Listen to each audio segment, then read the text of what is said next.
NBA draft in the books, finally. They did the 2-day one. Pistons got 2 guys. Hopefully they're going to be good. Kool-Aid's down at the practice facility right now because my man Ron down there, what's his name? Ron Holland, the second. Sir. They're introducing him. And then last night, they got a kid from Sweden who played in Australia. His name is Bobby Klintman. What do you guys know about Bobby Klintman? Well, he played a year of college before going back overseas to play. He's a project. He's a long guy that can affect the rim, but he also has a semblance of an outside shot. Somebody that should be able to extend our offense and extend opposing defenses. But, you know, we really did get 3 guys. We had 2 picks going in over these last 2 days. Obviously, we took Ron Holland at number 5 and made a move to get this Klintman. But we also moved our late pick in the second round to go get Wendell Moore, who's going into his 3rd-year deal. Listen, the Pistons are going to be, as Trajan Langdon said, basically a wasteland. Correct. Of contracts. Of contracts. Yeah. Yep. So we're going to be seeing guys that are going to be kind of locked into 1-2-year deals. They're going to be brought on, and hopefully we can acquire additional draft picks. Yeah. We also got another guy in the last 24 hours, too. I'm sure that we're going to get into that. Tim Hardaway Jr. comes on over. Come on down. You just went to the NBA Finals. Now you're going to purgatory. Yeah. Congratulations. Yep. Poor Tim Hardaway Jr. comes over here to Detroit from the Dallas Mavericks. We also get a second-round pick. 2 second-round picks. And from what I'm understanding, what I'm reading is, obviously, he'll be a trade piece at the deadline. They want to turn those number 2 picks into some number 1 picks. Now, the NBA it's completely out of hand where all these picks going everywhere. I remember when Oklahoma City had like 25 picks at one time. And I don't know how they do it, but they turned that team into a championship contending team. We can only pray that the Pistons can get there eventually because right now they are to me, worse than an expansion team. Yeah, and you talk about OKC Thunder. This is a team on the precipice of a dynasty. What they've done is they didn't settle for just a player to build around. They kept moving assets. They went out and got an SGA, and they still have a lot more draft capital. They have one of the best trios of young players in the NBA, hands down, but they are built right. They've got a bunch of guys that like to contribute in defense. They've got outside shooters, and again, they've got a tremendous amount of capital. So this is a team that is one player away from in my opinion, absolutely dominating the NBA for the rest of this. They were the number 1 seed in the West this year. And what's the 2 things that have the Pistons and the Oklahoma City Thunder? What do they have in common? Do you know what they have in common? Well, it's not Troy Weaver. Yeah, they both fired Troy Weaver. Okay, so they do have that in common. So I'm going to pray that in a few years, the Pistons can be up there in the East. So that's what I'm going with, man. Okay. I mean, I got nothing else. Yesterday, Ryan Ermanni's on the show, and he brought this up, and I want to hear from you guys, too. Justin, Joel, hear from you guys. Matter of fact, we'll open the phone lines. We're going to talk to everyone today. Higgins. 313-552-6322. Give Joel a call. He'll put you on hold. Whoever wants to call in today, we got open forum today. But what I want to say yesterday, Ryan Ermanni said what the Pistons should have done with their 35th pick or 37th pick, whatever that pick was in the second round, was to draft LeBron James Jr. 100%. You know him as Bronny James. And hold him captive. That's right. And hold him for kidnapping. That's right. Because yesterday, Rich Paul and his gang over, agents run the league, right? We all know that. He told everyone in the NBA, do not draft Bronny James. If you do, he will go and play in Australia. So he puts that edict out there, and the kid slips all the way through, like we said, number 55. Matter of fact, let's go to the tape and welcome him in. With the 55th pick in the 2024 NBA Draft, the Los Angeles Lakers select Bronny James from the University of Southern California. There he is. Congratulations. There's LeBron James Jr. and his family. Finally welcome in. You heard his name called. The next audio you're going to hear is from Rob Pelinka calling Bronny just moments before this. Bronny, you got Rob Pelinka here, Coach Reddick. I think first and foremost, you've worked incredibly hard, man. You've put in a ton of work. And, when we had lunch up at the facility for your workout, we talked about your work ethic, and that means a lot to us. I think second to that, you're a player of high character and a person of high character, and that is valued at the Lakers. And so it's important for Coach Redick and I to let you know those qualities really stand out. And so the Lakers are going to draft you with the 55th pick in the draft, and I just wanted to let you know. Bronny, this is JJ. I just wanted to say congrats, man. Your hard work's paid off. You're going to have a long NBA career, and I can't wait to coach you, man. Congrats. We'll see you soon, Bronny. The work begins. All right. With the 55th pick in the 2024 NBA draft, the Los Angeles Lakers select Bronny James. Got it. Confirming Bronny James. Great. Thanks, Chris. Thanks, Rob. All right. Yep. All right. That's how it happens, folks. Rob Pelinka calls NBA headquarters. You heard what he said, and you saw the charade. Hanson? Maz, was that not the most patronizing draft call to a prospect you've ever heard? Well, you've worked really hard. Every single kid that's on a sheet that could be picked over the last 2 days has worked his butt off his entire life, his entire career. But this was a foregone conclusion. I love your take. I love Ermanni's take. We're Detroit. We don't like LeBron. Throw a fly in that ointment. Force him to give you 2-3 second-round picks. Do something. Listen, he's not the GOAT, but he is the king. He has a stranglehold on this league, both domestically and internationally. And the fact that this guy can just basically go out and dictate what the Lakers do in front office moves, what they do on their roster, what other teams do, and who they can draft, hogwash. I'm so tired of the king treatment. This would have been great payback, even though in a small dose, for the Pistons to just not make things easy for the Lakers and the James clan. This is why I've never liked LeBron James, and I'll continue to never like him. I just don't like what it's done, but it makes me angry at the NBA too. This is a game I used to really love. I still love it, but I'm angry. I'm sick and tired of it, and I cannot wait till he's gone. And that's how I felt about Tom Brady back in the day. You guys know that. I don't know what it is, but this guy, man, he just rubs me the wrong way. Justin, I want to ask you your opinion. You're a young basketball fan. I know you're a huge sports fan, even though you got that Iser plan going. We'll get to that. Don't worry. But what's your take on this whole, I call it a charade? It's a total charade. I think it's one of the stupidest things I've ever seen in my life, honestly. Like, I don't even understand how it can even have sports credibility. It is so clown. Why don't they just give him an ESPY while they're at it? Make an award and give it a father-son ESPY. Exactly. It's absolutely ridiculous. And then Rich Paul forcing him to the Lakers is even more ridiculous.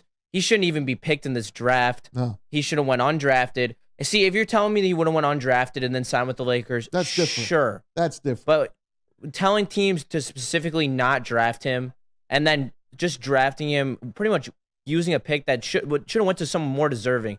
It's just not the move. Now Woj goes on and he says, "Listen, this happens all the time in the NBA. LeBron's not the only one that pulls this charade. Sure. Just to let you know, they'll be the fourth father-son to play in a major sports. The first one were the Howe brothers, played with their dad Gordy with the Hartford Whalers. After that, it was the Griffeys. They met in Seattle. Griffey Sr. and Griffey Jr. Matter of fact, they hit back-to-back home runs in one game. And lastly was Tim Raines and his son, Tim Raines Jr. That was on a lesser plateau in baseball. Tim Raines Jr. barely made it to the majors, but he made it to play with his dad. So now LeBron and son will play together. And now this is what I hear. Who's the next son again? Bryce. He actually has game. He's 2 years away, right? Yes, he's got game. Yeah, well, he's 2 years away. Going into his senior season in high school. Good numbers, but he's still playing on the bench. Okay. But this is a kid that's going to be 6'9", maybe even 6'10", not the physical specimen that LeBron is, but he could become that. I think that Bryce has a great opportunity to be a first-round pick. Now, I'm not mad at the Bronny LeBron thing. Like, I'd love to throw that fly in the ointment, especially here in Detroit, but people say that Bronny had no business being drafted. Now, if you take away his whole heart attack and you give him a full season at USC, the kid was solid. He came back in halfway through the year, not much conditioning, not much understanding of how to play within the team scheme. But there's only 4 freshmen last year that with 500 minutes or more had 100 points, 50 boards, and 50 rebounds. Bronny can shoot, he can play, and he's a highly cerebral player. I am a massive fan, even though it's the James gang. I like both the kids. I'm not a LeBron guy. I love this for the NBA. I love that those two, I mean, LeBron's been saying it for a few years. He's going to play with at least Bronny. I think he sticks around to play with all 3, and he'll hold the league hostage again. He'll make sure that Bryce ends up on the same team with him. But I like it. This is something that we've never seen. It's going to be super hard for us to see ever again because guys in basketball just don't play until they're 40, the time that their kid is getting out of college. It just bugs the hell out of me. I don't know why. Well, I do know. I just don't like LeBron. I don't like his charades. I don't like all the crap he's pulled his entire career. How about sticking with one team and like most of these guys do? So we've tapped into your Papa Bear when it comes to Miss Caitlin Clark. Yeah. Now let's flip off the basketball fan and the anti-LeBron as a father. Yeah. Just looking at it from that point of view, it is, isn't it? Yeah, it's cool. It is. It is. I mean, Gordie Howe hung on into his 50s. I forgot. He might have played in his 60s, Pete, did he? Did Gordie Howe last until he was 60 years? I mean, I think he could play now, God rest his soul. He could come out and play now. That's how great Gordie Howe was. But I thought that was cool. Obviously, Ken Griffey Sr. was barely making it team to team. The Reds cut him. Seattle signed him so he could play with Ken Griffey Jr. And they hit back-to-back home runs together. And then the Reigns father-son combination in baseball. So, look, I got no issues with that. I just don't like how it all comes down. And I don't like, to tell you the truth, that these agents run this league. I don't like it. Yeah. You know what? That's okay. It's the NBA. My Knicks are going to be ready for everyone next season. I don't care. Go ahead, Joel. I was saying, one, I would say getting drafted or getting Bronny drafted, I would say y'all looking at it kind of wrong. More so, it's not like the Lakers drafted him with the 17th pick and he took like a spot from like a first rounder. Bronny's been always rated high amongst his class for like his whole life. So he's already been a highly regarded player. He had, like you said, the health issue with his heart, which derailed his freshman season. And he was on a terrible team. So I don't know how you really expected him to stand out on a terrible team. And I was watching a video where he was playing against the number 1 pick in like one of those like USA select games. Like I think it was like U19. And they were looking very similar skill set. And this was the number 1 pick, and this was Bronny. So it's like, I don't see people going all up in arms about him getting drafted number 1. And plus, nepotism runs the whole world. So yeah, I know. It's like, you're right. Might as well use it in your favor. And plus, at that point of the draft, too, it's ran by the agents anyway. Like, I remember watching a video where Lou Will was talking about, like, he's saying, like, once you get to, like, 54, like, the last 10 picks, he was like, if you like, have an agent that's plugged in good with teams, he was like, you'll get a spot over a player who was better than you just because you have that connection. Well, in a few minutes, our number 1 draft pick is going to talk. Ron Holland, the second, or is he the third? Ron Holland, the second? Anyway, the night he got drafted, ESPN had him on, and this is what he's bringing to Detroit. Looking forward to the most about playing for the Pistons? I'm looking forward to really just changing things around. I know they have a stigma on them when it comes to a lot of the losing, and I feel like I'm a huge part to be able to start to change that around. I have a willingness to win, and I feel like me going into this franchise, being able to help them out with this good group of guys, good group of young guys that they have, I'm definitely super excited to get down there and get to work. Hey, look, I know they drafted an 18-year-old kid. They didn't talk to him, and you heard Trajan Langdon. He's like, agents wouldn't let people come here. They wouldn't let players come here and work out for us. The Pistons have been obviously blackballed here, so it's going to take them a while to get out of this. So they take this kid who's got supposedly a huge upside. Trajan Langdon knows more about basketball than I'll ever know. So he knows that. But the more I read about this kid, and I like him. I mean, give him a chance. See how he grows. He's going to grow up with all these other young guys. I hope they stay together. They find a couple of veteran pieces. They draft some good players. Maybe they get lucky in the lottery one of these years. I know they got lucky once with Cade Cunningham. Hopefully they can get lucky again. and grab another player. I mean, obviously Victor would have put this team on another plateau, but we were cheated out of that. So nonetheless, I wanted Dalton Connect, and because I got to watch the kid a few times, especially at Little Caesars Arena when he was here with Tennessee and in the Final Eight, the Elite Eight. I thought he was a terrific player, SEC Player of the Year. He could shoot the lights out. Everything about him said, oh, man, Pistons should take this guy. I just want to get your opinion on him first. And would you have rather had a kid like him, or would you rather have a project like you got? Dalton Connect. Yeah. So I'm glad you asked that, because I had a list of 5 guys. When you look at Alexander Sarr, who for many, many months was listed as the number 1 prospect in this draft, he's never been on my top 5. He's a clone of Jalen Duren. I think that Jalen Duren had a more advanced game when we drafted him. And this is 2024. You can't have multiple guys like that on your team and expect them to get minutes. So he wasn't even in my top 5. The UConn center? How about the UConn center? Klingman? Yeah. I like Klingman. You can't have him and Duren either, right? Now, Together. I think that if Weaver was still here, Klingman's a guy that we would have gone after. I've been saying for many, many months that I thought Zachary Rissache was the best guy in this draft. He went from the 5-6 prospect on most draft boards to going number 1.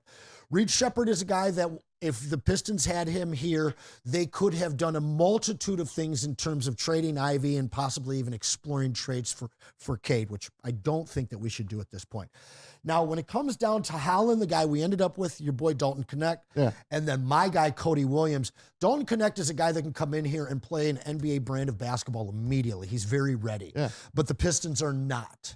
You also watched him slip to number 17. This is a guy that on most boards was around the top 7 or 8. So guys around the NBA weren't as high on him. He can shoot outside. He's got an NBA body, but I think that his upside is limited there. Now, when you land on Ron Holland. But he's still a shooter, right? And he can still put the ball in that. Absolutely. Isn't that what you want, no matter how young or old you are? And they said the same things about Keegan Murray, even though Keegan Murray was a more complete prospect and was younger. That's a very interesting comparison. I think that Keegan coming out was a better player with a higher upside. But those two are very, very similar in comparison. I want to compare Cody and Holland because, again, I've been screaming for Cody Williams, Jalen Williams' little brother, for many months. But Holland was on my list, right around the 4 or 5 category. On Twitter, I hit up Kool-Aid when he was talking about he was 50-1 to be drafted in the first round? Who's that? Holland. Holland, 50-1? No, that was in the top 5. Oh, top 5. Yeah, no, this is a guy that was going in top 10. This is a guy that has massive, massive upside. I'm going to just focus on him right now. 28+% usage. And now that's important at the G League level, because guys like Cody Williams weren't getting usage even at a place like Colorado where he thought he was going to get a high usage level. You put in a guy like Ron Holland, who is known as a high-energy, off-ball player who provides with his work ethic, with his speed, with his absolute high-level athleticism. You put him in that situation, you ask him to not only bring up the ball and handle it, but also to score, create shots off the dribble, and to get to the lane. None of these are his strengths.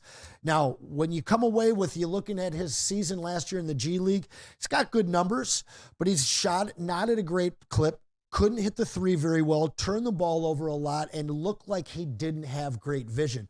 But again, you're asking a guy to do a bunch of things that he wasn't used to doing. When he comes to Detroit, he's got a bunch of players that are going to take those responsibilities off his shoulder and allow him to be the athlete on the wing that he truly is. And he will be able to evolve into more of a distributor and a guy that can allow these next few years to let the game slow down for him and come to him. He definitely has one of the highest ceilings in the game. But when I compare him to the film I've seen on Cody Williams, I see super similar guys. Holland's a little more athletic, but Williams' just natural feel for the game and his ability to score at 3 levels is something that the Pistons just don't have outside of Cade Cunningham. And with me, I love Holland because, again, there's nobody else after that pick that I would have taken over Ron Holland aside from Cody. I just think that Ron Holland is a whole lot more of what we've been drafting over the last 10 years, except with the exception of Cade Cunningham. Okay. How much time is he going to get? How much playing time can he get on this team? Well, but first of all, we don't even know who the coach is. Yeah. I mean, it's probably the guy from Dallas. Yeah. And that's a great question because we really don't know what we're going to do when free agency opens up next week. If we can get a strong 3 or 4, a guy like Miles Bridges or somebody else, it's going to knock them out of the starting lineup.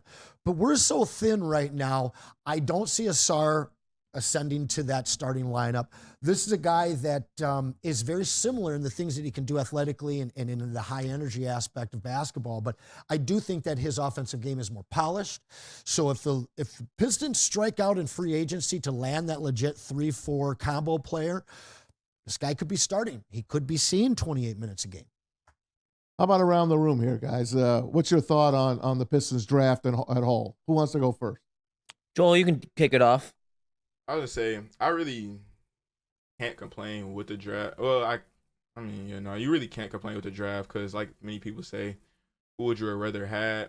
And then I do have options that I would have rather had, but it's all like speculation right now. So you don't know who's gonna be good. You don't know who's gonna be bad. Like we don't know. Like in 2 years from, not even 2 years from now, we could be looking at halfway through the season. Like, oh, we could really see like a real high ceiling for Ron Holland or even Bobby Clinton.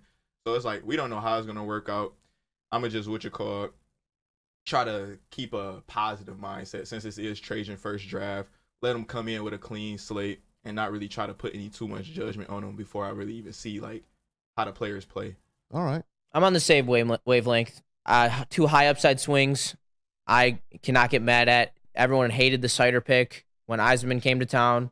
So everyone hated the Gibbs pick last year, except for some people. I just think that it's too early to tell. They took high swing upside players, and there's potential with both of them. I love the athleticism that both of them have, and Ron Holland seems like a dog, and I'm really excited about that. This team needs some dogs. He's a good dresser. Yeah, he's got style. he's GQ. Pete, put up the while we're chatting. Just put up the draft recap so we can just take a look at it. Go ahead, answer. For a player.